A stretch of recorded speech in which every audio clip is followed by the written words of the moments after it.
हाथरस का बेशर्म बाबा सामने आया है और आखिरकार उसने अपनी बात रखी है निहायत ही नाटकीय अंदाज में।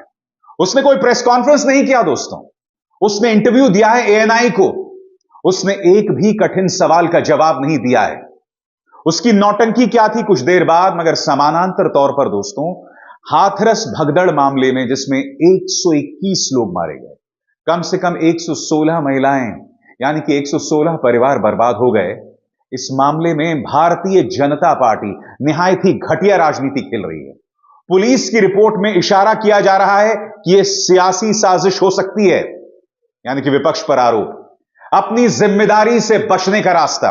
और दूसरी तरफ गोदी मीडिया यह मौका ढूंढ रहा है मुख्यमंत्री आदित्यनाथ पर हमला बोलने के लिए, क्योंकि आप जानते हैं दोस्तों, गोदी मीडिया काम करता है प्रधानमंत्री नरेंद्र मोदी के कहने पर, प्रधानमंत्री कार्यालय के कहने पर, और यहां पर मुख्यमंत्री आदित्यनाथ पर हमला किया जा रहा है।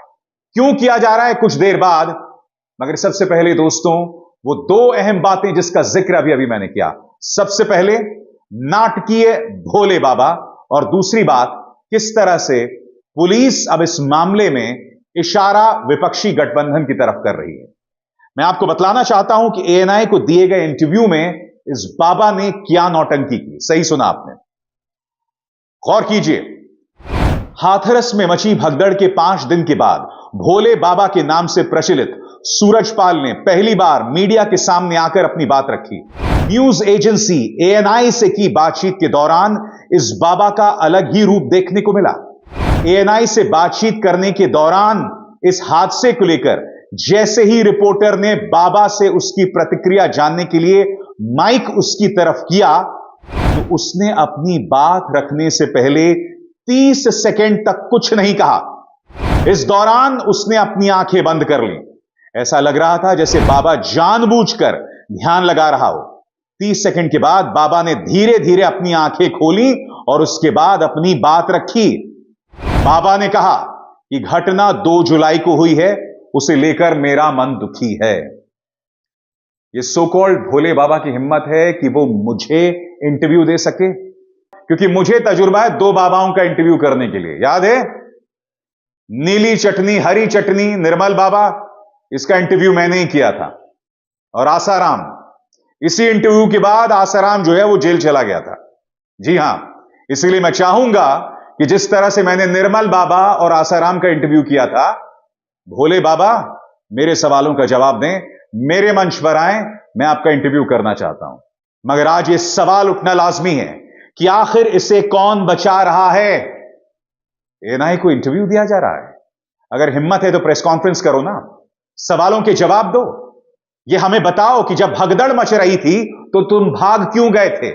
अपनी गाड़ी से उतरकर उन औरतों को बचाने का प्रयास क्यों नहीं किया? जब वहां कीचड़ हो रहा था तो सत्संग का आयोजन किया ही क्यों? जब वहां लाखों लोग जुट रहे थे तो सिर्फ 40 पुलिसकर्मी क्यों? इन सवालों के जवाब दो भोले बाबा, इस सवालों के जवाब दो सूरजपाल। कायदे से आपको बाबा नहीं कहना चाहिए, सूरजपाल कहना चाहिए।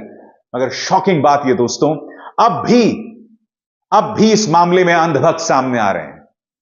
कुछ लोग कह रहे हैं कि अगर मेरी बीवी मर भी जाए तो मुझे परवाह नहीं, मगर मेरी भक्ति कम नहीं होगी सूरजपाल को लेकर। कितनी शॉकिंग बात है। और ये बातें जो कह रहा है वो पूरी तरह से सतही है। गौर कीजिए यह आदमी और क्या कहता है। इस हादसे को लेकर बाबा ने कहा कि वो इस घटना से बहुत ज्यादा दुखी हैं। सूरजपाल का कहना है कि लोगों को प्रशासन पर विश्वास रखना चाहिए, किसी भी उपद्रवी को बख्शा नहीं जाएगा। बाबा ने कहा कि दुख की इस घड़ी में प्रभु लोगों को इससे उबरने की शक्ति दें। सूरजपाल को उनके अनुयायी भोले बाबा के तौर पर जानते हैं। हाथरस में सत्संग के दौरान भीड़ के बाद सूरजपाल का यह बयान सामने आया है। इस आदमी का इतिहास भी है दोस्तों। बताया जाता है इसके जो 7 काम करने वाले लोगों ने बाकायदा एनडीटीवी को इंटरव्यू में कहा है कि इस आदमी को लड़कियों की आदत थी। ये मेरे शब्द नहीं है, एनडीटीवी में छपी इस रिपोर्ट में कहा गया था। और बात वहां नहीं रुकती है। इस आदमी ने अपने अनुयायियों के जरिए, अपने चमचों के जरिए अपना भौकाल बनाया कि इस आदमी की उंगली में सुदर्शन चक्र है।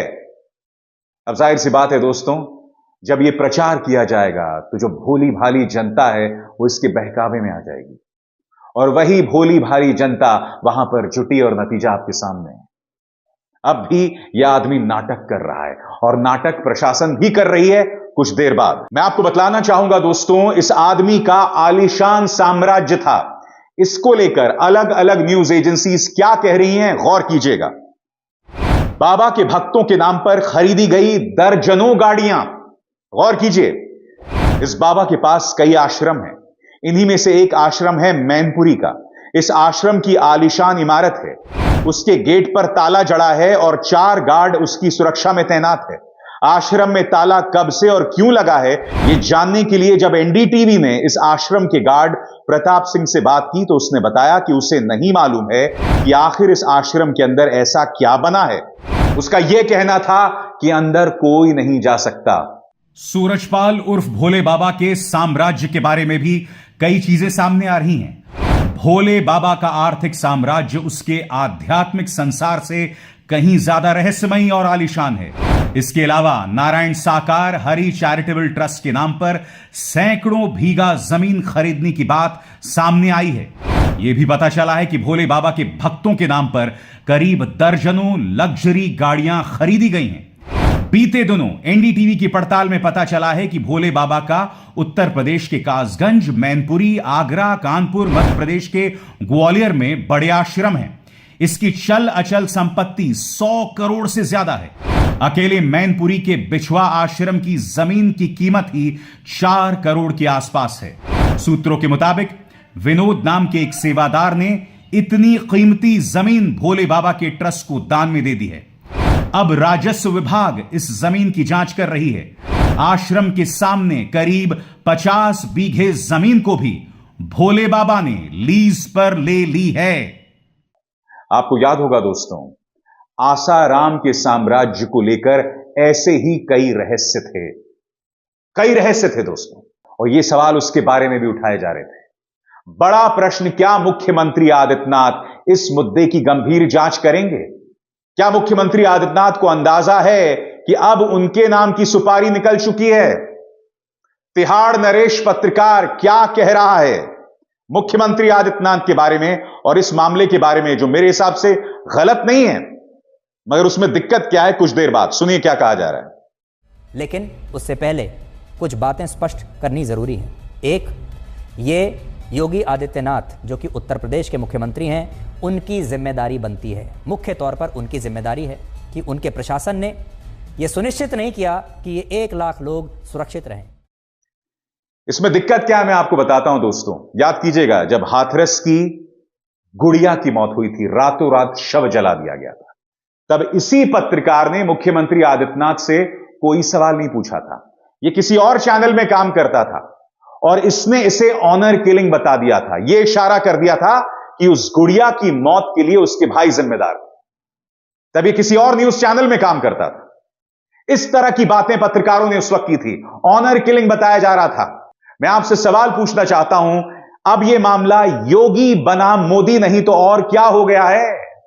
यह न्यूज उस बात की जीती जागती मिसाल है। और सबसे बड़ी बात, पुलिस जिस तरह से इस मामले में राजनीति कर रही है। आपके सामने दैनिक भास्कर की खबर, बाबा पर कृपा भगदड़ को सियासी साजिश भी बता रहे हैं। पढ़िए दैनिक भास्कर क्या कहता है। हाथरस में 2 जुलाई को नारायण साकार हरि भोले बाबा के सत्संग में भगदड़ और 123 मौतों के जिम्मेदार मूल कारणों को एसआईटी ने जांच कर 15 पेज की शुरुआती रिपोर्ट तैयार की है। इसमें सारा दोष प्रशासन और आयोजकों पर मढ़ा गया है। बाबा पर सिर्फ इतना कहा गया है कि जरूरत पड़ने पर उन्हें जांच में शामिल करेंगे। आगे सूत्रों के मुताबिक रिपोर्ट में राजनीतिक साजिश की तरफ इशारा करते हुए कुछ स्थानीय नेताओं की भूमिका पर सवाल उठाए गए हैं। ये नेता यूपी की एक प्रमुख विपक्षी पार्टी से जुड़े बताए जाते हैं। यानी कि विपक्ष पर दोष मढ़ना। याद कीजिएगा, अखिलेश यादव की तस्वीर को वायरल किया जा रहा था कि ये इस भोले बाबा के साथ दिखाई दे रहे हैं।